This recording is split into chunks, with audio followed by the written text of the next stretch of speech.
Guys, I'm going to be sharing with you how to start a cleaning business, a residential remote cleaning business without you touching a mop, broom, bucket, or any of the things in the UK. Okay. Not only have I done some research, done some due diligence, found some replacement platforms and websites and apps and all the things for you to be able to use across the pond, but there's actual students in the academy that is from the UK that have actually been able to help them launch their business. I think that's probably one of the top questions that I get is, hey, I'm located in the UK and I want to start a cleaning business. Will you be able to help me? Like, I know you're located here in the States. Like, would you be able to help me launch my business? And my question is always, yes, of course, right? And those emails always come really late because of the time difference. But look, I always enjoy being able to have access to that insight of being able to launch a company in another country. Like, how cool is that, right? But you guys, with the research that I have been able to gather, I'm going to share with you guys on today. So make sure that you get your pen and paper because this information is going to give you guys the access and the resources to launch your remote cleaning business in the UK. Okay, you ready to get started? All right, let's get into it. So, one thing that I've discovered a couple years back with my very first client that was located in the UK, because I didn't know, right? I'm not look, I've never been over there. So of course I'm not gonna know like what it looks like and takes to be able to launch a company in the UK. But doing the research for that very first client, I found that there is a lot of similarities, right? Some of the main differences are going to be the different tools and platforms and resources that you'll use that is not available here, that's available over there, right? But essentially, the same structure that I teach every single person to launch their cleaning business would be the same structure, right? So, first off, starting with creating a business plan and nothing big, nothing major, just creating a vision so that way you know what it looks like. So, just a good old one pager, right? You're going to need to do your market research, okay? You're going to need to make sure that you find out what area is going to be the most profitable for you to launch your cleaning company, right? So, some of the factors that I use to be able to determine if it's a profitable area for here in the States, which can be the same out there as well, is household income. Right. I want to position my company to where my ideal client is not going to complain about my prices.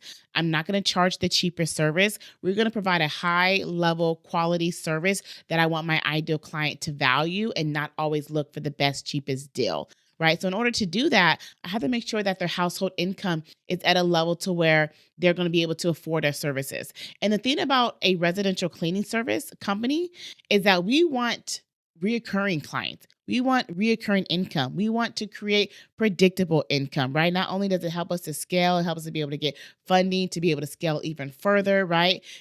That's the key. That's the goal. So I use household income. So you want to check in your area, like actually Google. Okay, I'm not no research specialist or I don't have any degrees. I'm not a professional researcher. I literally just use Google and I help it. And now there's actual chat GPT and AI that can help you provide these answers as well. But I just like to Google what is the high medium household income in this area. So that way you can know what the range is and then you can determine if other areas meet that marker. So if you're searching out on Google and you find out that this like the average household income is, let's say, 50,000, okay?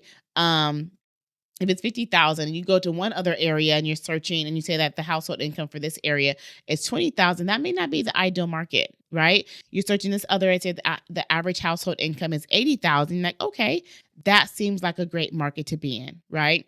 So, another thing that I do to confirm that is also with house prices, right? Because I'm if somebody can afford to live in that area, then that means they must be able to have the income to match it to be able to get them qualified to either own or rent a home in those areas. So I kind of use those as my two factors to determine if that market is right. Okay. So once I know where to plant my company, now I can find out and do some pricing research, right?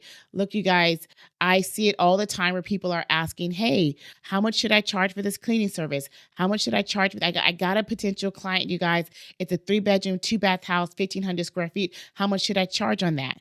And every single time I want to ask them, like, I don't know. How much should you? Right? Because only you will know that because each market, each state, each province, area, city, look, it's all different, right? So what we can charge in one area, the market pricing might be completely different, right? If it's in the country, if it's in a more rural area, if it's in a city, right? So depending on where your company is located, you want to make sure that you do research for that market. And how we do that is I recommend searching out anywhere between 5 to 10 companies per that area. Okay. Find out what they're pricing for their services. So that way you can figure out, again, what that benchmark average number is. Now, I say average because I don't want you to charge anything less than that, but I'm not suggesting that you can't charge anything above that, right? So if you want to establish your brand as a luxury cleaning services, which means it comes with higher prices, right? Then all kudos to you.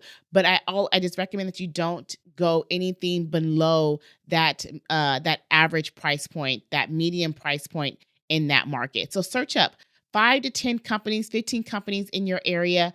Sometimes you can be able to find a company that has their prices listed directly on their website, and that's amazing. That's the kind of that's what we're looking for, because even how I suggest you guys to set up your company is to use a booking platform that will allow you to be able to get instant bookings, to whereas anybody at any time of the day can book their cleaning services on your website. It doesn't matter if you are awake or asleep or at work or at the gym, right? Anybody can come on and book at any time. So in order for us to be able to do that, we have to offer instant booking, right? So if you can find a company with our research and we can be able to input the numbers and see the pricing, that's phenomenal. But I understand that not everybody is up to date with or comfortable with that. Some of them may still be stuck in the old school model of doing, getting a quote, calling for a quote, emailing for a quote, coming over for a quote. And if that's the case and you cannot find any companies that will show you their pricing, then you may have to actually call for a quote, email for a quote, text for a quote, and just provide them with a simple home size of a 3-bedroom, 2-bath, 1,500 square feet. So that way you can be able to figure out what your pricing is. Now, I do have a master workshop to where I actually go over the pricing formula in great detail. And we actually do this together. But just to give you an example of creating a pricing formula, what that would look like is, let's say, for example, once you are determined what that medium household price range is, you want to determine what are you going to be charging for bedroom, per bathroom, per square footage, and type of cleaning. That's how I like to be able to calculate our cleaning services. Okay. There's 3 type of cleaning services that we're going to offer. There's some more you can offer, but it's 3 main cleaning services that's provided by residential cleaning services. You have your good old standard cleaning, your deep cleaning, which is of course a little bit more extra cleaning in that service, right? You're doing baseboards, window sills, door frames, light fixtures. Okay. And then of course your move in and move out. That is done when a home is completely vacant. There should be no boxes, trash, leftover furniture. It should be completely empty. That service does cost the most because it's the most cleaning and most labor that has to be done. So those are the 3 type of services that we offer. And then of course, you're going to want to figure out what you're going to be charging per bedroom, bathroom, and square footage. All right. So I typically like to have my square footage be my base price. So I normally do like 10 cents per square footage, right? And that's just my benchmark number. And once I plug in my formula, I just lower it or increase it to make sure that the end goal number matches what the pricing research findings were. Okay. It'll make sense to you, I promise. And if you need more help on this, come to the master workshop because we do this together. All right. So for example, if I was to have my formula, and let's say we do 10 cents times square foot, and let's say I do $15 for a bedroom and $25 for a bathroom, right? For a 3-bedroom, 2-bath, 1,500 square feet house, for 1,500 square feet times 10 cents, that's 150, right? For 2 bathrooms at 25 each, that's 50. For 3 bedrooms at 15 each, that's 45. Calculating that all up together, that's $245, right? So after doing my research, I find that on average, the cleaning services in this area is, let's say, $230. Okay. Well, based upon my pricing formula, I'm going to have to make some adjustments. So maybe I'm not going to charge $15 per bedroom. Maybe I'll do 10. Okay. So then that will be able to get my total price point at the $230 based upon the findings of my pricing research. Boom, there you go. You got your pricing formula. Okay. Now, what that does is it gives you the confidence and know how to price your cleaning services. So, no matter if somebody's trying to get a 4-bedroom, 3-bath, or a 5-bedroom, 2-bath, or a 1-bedroom, 1-bath, all you're having to do is plug it in that formula, right? Look, now with those additional cleaning services that we offer, such as standard, deep, and move in and move out, that's what I normally like to put my multipliers. Now, I can't get into all that details because I really need to work that through, but normally I do a multiplier by that base price. So that way we're getting compensated for the extra cleaning services that's being rendered to our clients. Okay. So typically, like for a deep clean, I'll take my base number times 1.25. And for my move in and move out, I'll take my base price times 1.5. And that'll give me my increased price point to be able to provide those extra services as needed in those additional services. Okay. Also, when you're doing that pricing research, find out what people are charging for their extras, such as windows, baseboards, inside a fridge, inside of oven. Like, you guys, don't do slim pickings on your guys' research. That is so needed. That allows you to be able to set the foundation up properly. All right. Next, we're going to do is finding cleaners. Now, here in the States, some of my favorite platforms are Craigslist, Facebook Marketplace, Indeed, regular job boards, okay, Facebook groups. Now, in the UK, there is not a Craigslist, okay? In the UK, there is not a now there is Facebook Marketplace, but there's not a Craigslist. Okay. So one of the platforms that I found that was really, really cool that you can use to find clients and cleaners. One is called Gumtree. Okay. GUMTREE.com.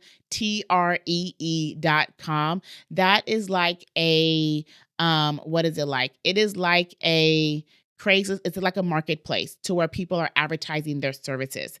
Because I like to work with independent contractors, I look for cleaners that actually have the experience. My requirements for cleaners is that they have a minimum of 2 years experience. Okay. They have their own supplies, own equipment, own transportation. Okay. They have their own business liability insurance, right? This is the beauty of being able to launch a remote cleaning business working with independent contractors, because it lessens your startup costs. Because now you're finding cleaners that's already doing the things, but they need a partner and subcontract for a company that's able to bring in consistent clientele, that has positioned their company in a marketplace that are able to charge great price points. Okay. So Gumtree I saw is just like Craigslist, right? So you go on there, literally you're going to search up cleaning companies, and you can contact those individuals and ask if they would be interested in subcontracting with you. There's another platform. It's called Star of Service. Okay. You can use that same platform as well to find cleaners. All right. Now, with your hiring for contractors, this is a part of the business you will continually always be doing. I recommend that you reach out and build a list of 100 potential cleaners. All you need to start with is 3, but it's a numbers game, right? Because you're going to contact 100. Half of them is going to qualify. Half of them is going to be interested, right? Half of them are going to meet all the requirements. Half of them are going to have the insurance or willing to get it, right? So with all of that being said, you might even just end up with 4, and that's okay. That is a great start to your business. All right. Now, next is cleaners. With cleaners, those 2 same platforms are platforms you can also use to post your services for your clientele. So again, that was Star of Services, STAR of service.com. And then Gumtree, GUMTREE, both of those platforms. Now, of course, you're going to have access to Google local service ads in Google. But it's really cool because these platforms are similar to the platforms I recommend here in the States, such as Thumbtack and Craigslist. And these are the 2 that's going to replace those in for your company setup. Like, that's what I teach in the academy, right? So boom, there you go. Now, of course, there's some other legal things that you're going to have to take care of with having and working with contractors. You will have to register your business with HMRC. Y'all know what that means. People in UK, y'all know what that means, right? You will also have to get general business liability insurance. But of course, that's also here what we need to get in the States as well. Okay. So if you guys feel this video is helpful, and you guys need more access to more information, you guys click one of the links in the description. I do have a 5-day intensive that'll give you, it's totally free. It'll walk you through what setting up a cleaning business would look like. And then you'll just take these replacement aspects that you would need for the UK versus here in the States, right? Does that sound good? That sounds good. Okay, awesome. If this video was helpful, you guys, this is a question that was asked a lot. If you guys have questions and you need to know something about how to start your cleaning business, drop it in the chat, tag me, and I'll make sure to do that video next for you. Okay? Until next time, see you guys later.